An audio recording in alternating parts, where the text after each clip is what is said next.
Hi, welcome to Conspiracy Cases. My name is Jeff Dixon, and we're opening up the conspiracy files, and we're looking in at the story or the conspiracy of Montauk Point. In our previous episode, we talked about the history of Montauk Point. That's the official story. But there was a book that was written in 1992 by Preston Nichols and Perry Moon entitled The Montauk Project: Experiments in Time. It would not surprise you to find out that they have a very different version of Montauk Point to talk about. It all began, they claim, in 1943 when the U.S. Navy and other government groups conducted experiments into possible secret weapons that could help the Allies win the Second World War. One of these experiments focused on achieving radar invisibility through the manipulation of electromagnetic waves.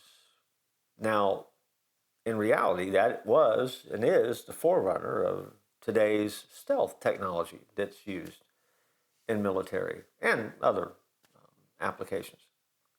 Small-scale tests were carried out on the destroyer, the USS Eldridge. First, they put animals on board, and then they also added the crew later. Huge generators were installed in the forward turrets to create an electromagnetic bottle around the ship. This is similar to, in some ways, the Philadelphia experiment, but that would be a story or a case for another time. The end result of being in this electromagnetic bubble or bottle is that the sailors returned from a 4-hour period of invisibility. It worked. But when the sailors came back, they were exhibiting not only physical, but also mental distress.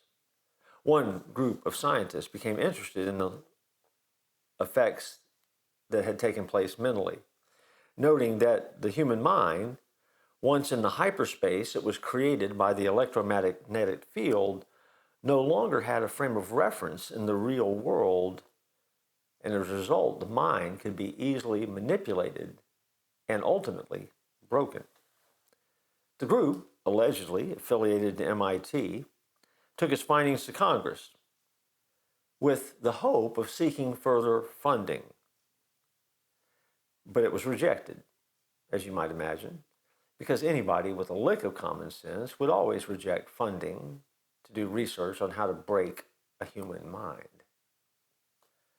Unwilling to give up what seemed like such a fascinating discovery, the group apparently approached the top brass of the U.S. military, claiming that it had the means to make a potential enemy surrender without a shot ever being fired on the field of battle. That's seductive for those who are involved in the art of warfare. And how could you say no to the possibility of such a powerful weapon? And so the Army agreed to figure out a way to secure the funding and hide the funding necessary for the further research on this particular project. It was done on a very hush-hush basis. And they looked for someone and some place to carry out the work. Bingo. What a better place than a low-key coastal defense station near a sleepy little town full of sleepy inhabitants that wouldn't know any better and would never rat you out.